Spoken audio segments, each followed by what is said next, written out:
Hello my dear student, आपका मेरे YouTube channel physics one में स्वागत है। और मैं जयंत सर आपको नीट 2025 का एक क्वेश्चन जो लॉज ऑफ मोशन का है समझाने जा रहा हूं, बताने जा रहा हूं। आपने अगर इस लॉज ऑफ मोशन पढ़ लिया है और क्लास 11th के स्टूडेंट हो, आपको इस क्वेश्चन को जरूर सॉल्व करनी चाहिए। अभी तक आपने सॉल्व नहीं किया तो जरूर यहां से आप वॉच करो और अपना कॉन्सेप्ट क्लियर करो। क्वेश्चन कहता है there are two inclined surfaces of equal length L and same angle of inclination 45 degree with the horizontal. One of them is rough and the other is perfectly smooth. A given body takes 2 times as much time to slide down on the rough surface than the smooth surface. Coefficient of kinetic friction between the object and the rough surface is close to. अब question को समझो। जब question आप समझ जाओगे तो आपको solve करना आसान हो जाएगा, या कैसे कंसेप्ट लेंगे वो भी समझ में आएगा। दो इंक्लाइंड प्लेन है और इक्वल लेंथ का है। मैं यहां दो इंक्लाइंड प्लेन ड्रॉ कर रहा हूं, ध्यान से देखो। दोनों इंक्लाइंड प्लेन का इंक्लाइनेशन सेम है, थीटा इजकल टू 45 डिग्री। ये भी एंगल हो गया थीटा इजकल टू 45 डिग्री। ये लेंथ भी होगा L और ये लेंथ भी हो गया L। दोनों इंक्लाइंड प्लेन का लेंथ सेम दिया है।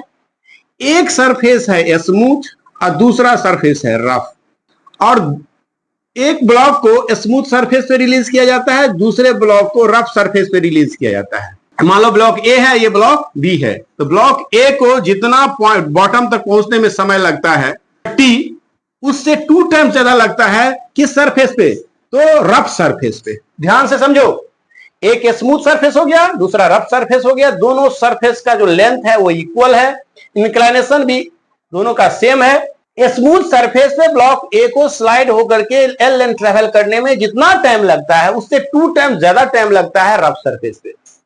तो ब्लॉक बी और रफ सरफेस के बीच के जो कोएफिशिएंट ऑफ काइनेटिक फ्रिक्शन है उसे हमें क्या करना है? फाइंड आउट करना है। समझ में आ रहा है?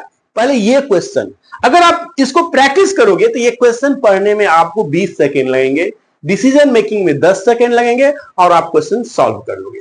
लेकिन अगर आप पहली बार क्वेश्चन को देख रहे हो तो अभी हम लोग उतना फास्ट में समझाएंगे तो आपको मजा नहीं आएगा। अगर आप क्लास 11th के स्टूडेंट हो, आपने लॉज ऑफ मोशन पढ़ लिया है, तो आपको फ्री बॉडी डायग्राम का कॉन्सेप्ट होगा।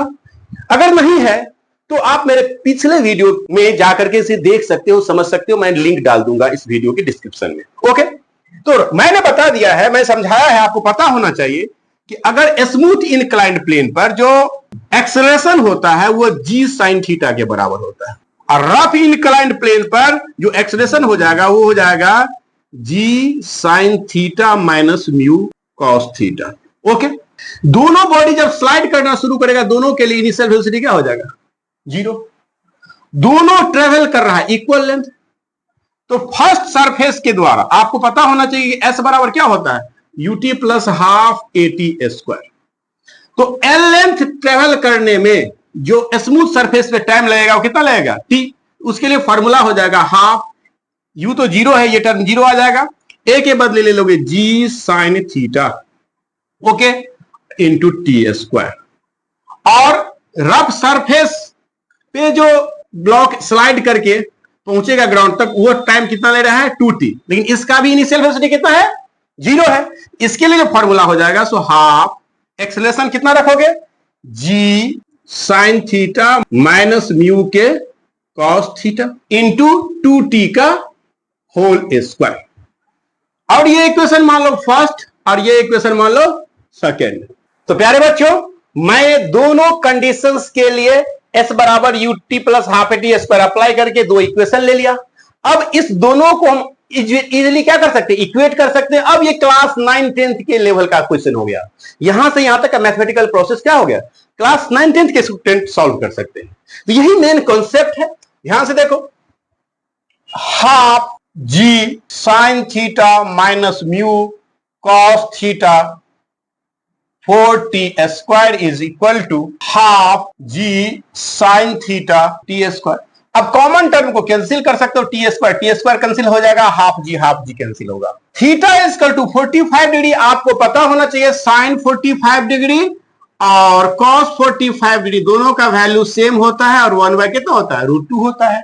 तो ध्यान से देखो, ये हो जाएगा 1 बाय √2 ब्रैकेट बंद माइनस म्यू, ये भी हो जाएगा 1 by √2 is equal to 4 equal to 1 by √2। अब ध्यान से देखो, अब यहां क्या करेंगे, 1 बाय √2 कॉमन ले लेंगे दोनों में से, तो क्या बचेगा 1 minus mu into 4 equal to 1 by √2। ये √2 क्या हो गया, कैंसिल। इसीलिए हम लोग लिख सकते हैं 1 minus mu equal to 1 by 4। अब इसको आराम से तुम सॉल्व कर सकते हो, 1 minus 1 by 4 is equal to mu. तो म्यू एक्चुअली म्यू के है, काइनेटिक फ्रिक्शन है, तो ये हो जाएगा 3/4 अर्थात 0.75, यानी ऑप्शन 4 इज करेक्ट। तो प्यारे बच्चों, मैं इसको, अगर तुम पहले क्या करना है, थोड़ा टाइम टेकिंग करके कॉन्सेप्ट को समझ लोगे तो ये क्वेश्चन 30 से 40 सेकेंड में सॉल्व हो जाएगा। पढ़ करके भी, पढ़ने और सॉल्व करने में 30 से 40 सेकेंड लगेगा। जिसका कॉन्सेप्ट क्लियर होगा तुरंत क्या करेगा, ये टर्म को एक डायरेक्टली इक्वेट करके सॉल्व कर देगा। तो क्या होता है, कोचिंग वाले प्रचार करके, भीड़ इकट्ठा करके आप लोगों को गुमराह करता है। तो मैं जयंत सर आपसे वादा करता हूं कि आपको बताता हूं कि देश में बहुत सारे ऐसे टीचर हैं जो जी और नीट के लिए डिजर्विंग करते हैं, लेकिन उनके पास स्टूडेंट जो डिजर्विंग स्टूडेंट है नहीं पहुंच पाते हैं। किसके कारण, तो भ्रामक प्रचार के कारण। तो अगर आप भ्रामक प्रचार में फंस गए हो, आपको फिजिक्स के प्रॉब्लम में सॉल्व करने में दिक्कत आ रहा है, ऑफलाइन क्लास ज्वाइन करना चाहते हो, और अगर आप दरभंगा शहर से हो तो आप जेके फिजिक्स को ज्वाइन करो। मेरा मोबाइल नंबर तुम देख रहे हो, हमसे मोबाइल नंबर पे संपर्क कर सकते हो। थैंक यू, फिर मिलते हैं नेक्स्ट वीडियो में नेक्स्ट क्वेश्चन के साथ। ओके।